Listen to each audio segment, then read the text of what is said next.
cilat janë sfidat në këtë vit? Faleminderit shumë. Në fakt të gjithë e dim që aspirata jonë nacionale është që të jemi pjesë e Këshillit të Evropës. Mirë po pavarësisht faktit që ende nuk jemi antarë i këtij mekanizmi dhe kësaj organizate ndërkombëtare. Në fakt, gjyqësori për shkak të prezencës të madhe ndërkombëtare që ka pas në vite, ka pranuar me kohë standardet ndërkombëtare të vlerësimit të performancës gjyqësorit, këtë rast standardet së PEZH-it, dhe për njëri të gjithë atyre që për cilin këtë emision,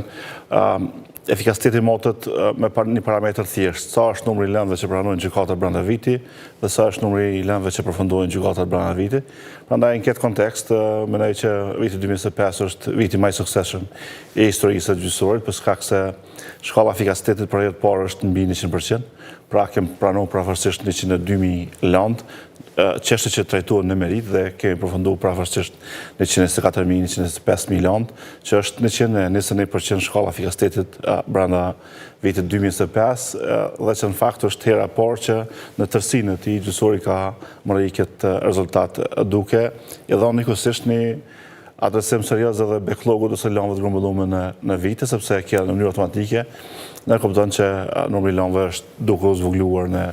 në gjyqësor. Mirë po, duhet me përmend që për me mërri këtë rezultat është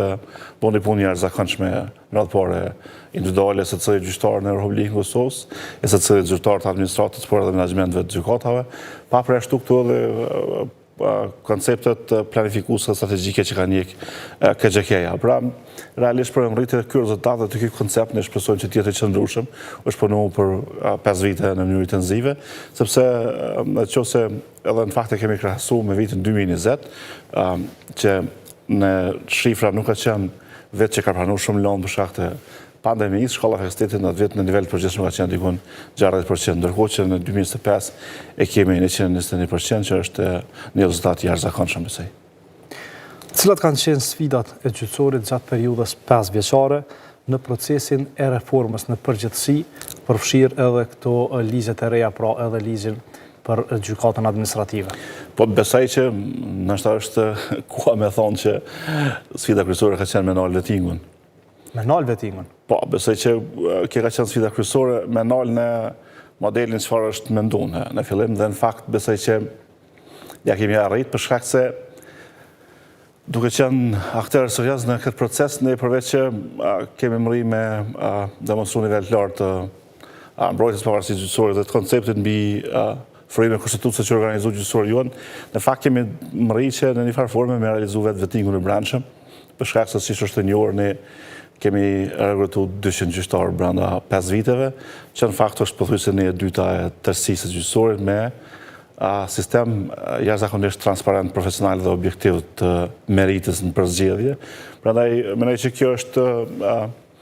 ka qenë sfida kryesore, por njëkohësisht besoj që është rezultati më i lartë. Tani, një çështje e dytë që ndoshta nuk e kemi thonë ta themi kështu në mënyrë kuptueshme, duke huazuar ndoshta një thënie nga një antar i Këshillit, mendoj që sfida kryesore ka qenë me vendosur gjyqësorin që punën me zhvillu në trend hapur. Për shkak se në 2021 realisht në fakt për shkak të historisë që ka një gjyqësori jonë dhe për shkak të sfida që ka pas në konsolidim, kemi pas çështje shumë të ndryshme të një gjykatë nga një gjykatë, por të sjelljes individuale. Dhe besoj që një prej koncepteve strategjike që ne kemi ndjek ka qenë me vendos në terren të hapur këtë punën e gjyqësorit, por njëkohësisht ka qenë natyrshëm edhe me rrezik, sepse kritika dhe gjykimi nuk është ndalë asnjëherë. Prandaj në këtë frymën besoj që kemi mri jashtëzakonisht mirë me prezantu në radhëpar punën e gjyqësorit. E dyta me krahasu brenda ta themi kështu se cilës gjykat, por njëkohësisht me krahasu dhe me konkuru në nivel të sistemit. Pra, sot në pak sekonda mund të shihni punën ndale të cilit gjyqtar, por njëkohësisht edhe mund të krahasohet të cili me secilin. Kjo ka kriju besoj një mundësi të jashtëzakonshme për secilin për të treguar vlerat, për shkak se siç dihet ne kemi hap edhe Këshillin Gjyqësor dhe në shumë procese të Këshillit Gjyqësor kanë qenë përfshirë gjyqtarë sepse e posedojnë dijen, e posedojnë integritetin dhe njëkohësisht e kanë pas vullnetin me ndihmu proceset. Përveç kësaj, sistemi i vendosjes së punës në transparencë, respektivisht në ta themi në ne terren të hapur, ka mundësu që ne me qenë shumë ma planifikues dhe njëkohësisht ka ndiku që ne të përmirësohemi në vetvete. Në qoftë se shikoni mbledhjet e Këshillit në retrospektiv, do të shihni që në vitin 2022, ndërsa në fillim vitit 2023 kanë dominu kryesisht kërkesat, na duhet më shumë gjyqtar, na duhet më shumë staf, na duhet më shumë resursë, na duhet më shumë logjistik, ndërkohë që kur shikoni në mbledhjet e KGK-s në 2025 ose 2026 nuk dëgjoni kërkesa për gjyqtar, por dëgjoni storie suksesi, rrëfime, por njëkohësisht edhe prezantim objektiv të sfidave dhe problemeve që ekzistojnë gjyqësor, sepse është ndërtu logjika që për me adresu një sfidë ose një problem në radhë parë duhet me prezentu. Dhe njëkohësisht, ajo që ka qenë sfida e tretë dhe njëkohësisht besoj edhe suksesi juan më i rëndësishëm i kësaj përbërje të Këshillit ka qenë që me ndërtu një kapacitet planifikues dhe njëkohësisht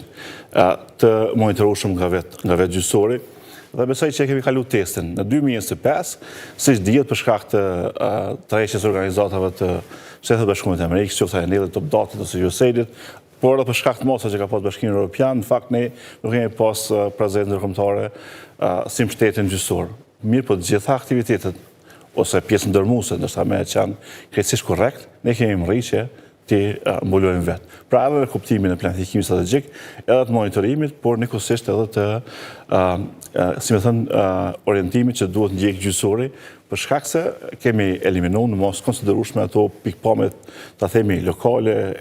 preferenciale, dhe kemi vendosur parametra objektiv vlerësimit, duke mërrit që përfundimisht kemi një organigram të qëndrueshëm në gjykata për 5 vitet e ardhshme. Po thoni që e keni ndalë procesin e vetingut, ashtu si që ishte proklamuar në fillim, ku ka pasur pra premtime për një veting të gjithëmbarshëm në sistemin gjyqësor dhe prokurorial. Megjithatë, pas një lufte